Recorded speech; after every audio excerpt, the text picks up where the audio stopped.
अगर आप daily routine में जो वीडियो में मैं एक्सरसाइजेस बताने वाली हूँ वो करते रहते हो, ज्यादा नहीं, दो से तीन एक्सरसाइज ही मैं आपको बताऊंगी। अगर आप ये डेली करते रहते हो तो गारंटेड आपकी नॉर्मल डिलीवरी होगी। कुछ सिंपल सी एक्सरसाइजेस हैं जो आपको अपने डेली रूटीन में जरूर करनी चाहिए। तो हेलो एवरीवन, मैं हूं आप सभी के साथ रेशु। आप देख रहे हो रेशूज ब्लॉग यूट्यूब चैनल और आप सभी का तहे दिल से बहुत बहुत स्वागत है आज के इस नए वीडियो में। फ्रेंड, जैसे कि सभी की प्रेगनेंसी जो है वो नॉर्मल नहीं होती है, यानी कि किसी की प्रेगनेंसी में कुछ प्रॉब्लम्स भी हो जाती हैं, जिससे कि डॉक्टर उनको प्रॉपर रेस्ट करने की सलाह देती है, बेड रेस्ट करने की सलाह देती है। किसी महिला को अगर ब्लीडिंग की प्रॉब्लम है, ब्लीडिंग हो रही है पूरी प्रेगनेंसी, तो डॉक्टर बेड रेस्ट करने की सलाह देते हैं। बच्चेदानी में टांके वगैरह लगे हुए हैं या बहुत से इश्यूज होते हैं प्रेगनेंसी में, अगर उस वजह से डॉक्टर ने आपको प्रॉपर बेड रेस्ट करने के लिए बोला है तो फिर आपको ये एक्सरसाइज नहीं करनी चाहिए। आपको कोई भी एक्सरसाइज करने की फिर इनमें से जरूरत नहीं है। आपको प्रॉपर फिर डॉक्टर की गाइडेंस से आपको चलना चाहिए। और अगर करना भी चाहते हो तो डॉक्टर की एडवाइस से ही आपको कोई भी एक्सरसाइज करनी है, ठीक है ना। आपको अगर कोई दिक्कत है तो आपको ये एक्सरसाइजेस करने की बिल्कुल भी जरूरत नहीं है। हाँ, अगर आपकी प्रेगनेंसी पूरे तरीके से नॉर्मल है, कोई प्रॉब्लम नहीं है, सब कुछ बहुत अच्छे से चल रहा है, डॉक्टर ने आपको खुद बोला भी है कि आप एक्सरसाइज करो, वॉकिंग करो, तो ये तीन एक्सरसाइज आपको डेफिनेटली करना चाहिए जिससे कि आपकी नॉर्मल डिलीवरी आसान हो। चलिए जानते हैं जल्दी से। सबसे पहली चीज तो एक तरीके की एक्सरसाइज ही सोच लो, वो है वॉकिंग। सुबह और शाम आपको वॉकिंग तो समझो करना ही करना है, ये तो बिल्कुल स्किप करना ही नहीं है।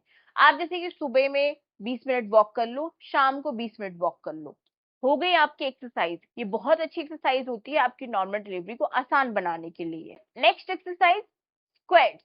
अगर आप इंडियन टॉयलेट का यूज करते आ रहे हो तो फिर आपको स्क्वाट करने की जरूरत ही नहीं है। इंडियन टॉयलेट का यूज फिर समझो एक एक्सरसाइज ही आपकी हो रही है। लेकिन अगर आप इटालियन टॉयलेट का यूज करते हो, यानी कि सीट, जो चेयर सीट वाली टॉयलेट होती है उसका यूज करते हो, तो आपको स्क्वाटिंग जरूर करना चाहिए।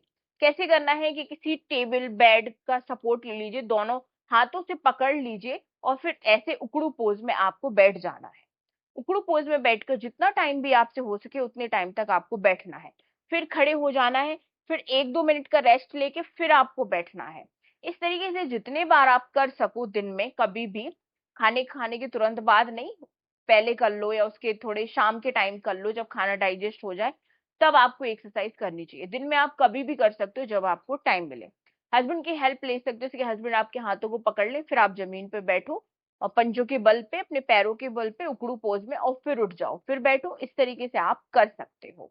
तो ये भी बेस्ट एक्सरसाइज होती है। एक तो ये आपके बच्चे को नीचे खिसकाने में मदद करती है, यानी कि बच्चे का सर नीचे लाती है और पेल्विस एरिया में जाता है बच्चे का सर, जिससे कि नॉर्मल डिलीवरी के चांसेस बढ़ते हैं। अब जैसे कि आप स्क्वाट्स नहीं करना चाहते, तो जैसे कि आपकी प्रेगनेंसी नॉर्मल है तो आप एक कमरे का अपने डेली झाड़ू पोछा कर सकते हो उकड़ू पोज में। उकड़ू पोज में बैठ के ही आपको झाड़ू लगानी है, उकड़ू पोज में ही बैठ के आपको पोछा लगाना है।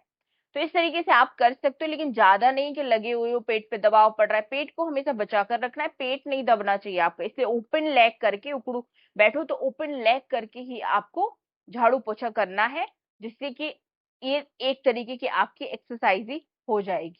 तो आप ये कर सकते हो। अगर एक्सरसाइज नहीं करनी है तो ये पोछे और झाड़ू वाली एक्सरसाइज भी आप कर सकते हैं। नेक्स्ट एक्सरसाइज होती है बटरफ्लाई एक्सरसाइज। नॉर्मल आपको इस इमेज में दिख रहा होगा, बटरफ्लाई मतलब इस तरीके से पालथी मार के आपको बैठना है और अपने नीज से दोनों पैरों को हिलाना है। आप इसको सुबह या शाम कभी भी कर सकते हो। क्या करती है, आपके बच्चेदानी के मुंह को खोलने में हेल्प करती है, बच्चे को नीचे लाने में हेल्प करती है, नॉर्मल डिलीवरी के चांसेस को बढ़ाती है, आपकी पेल्विक मसल्स को मजबूत बनाती है, ठीक है ना। तो ये भी आप कर सकते हो। तो ये तीन बेस्ट चीजें हैं जो आपको अपनी नॉर्मल डिलीवरी के लिए जरूर करना चाहिए। अब कब करना चाहिए, तो आप ये 9वें महीने में स्टार्ट कर सकते हो, कोई भी दिक्कत नहीं है। वॉकिंग तो आप पूरा शुरुआत से ही एंड तक कर सकते हो, बाकी जो एक्सरसाइजेज हैं वो आपको 9वें महीने में करना चाहिए। तो इसी ऐसे के साथ मिलती हूँ नेक्स्ट वीडियो में आपसे भी, चाहे वो वीडियो पसंद आया होगा।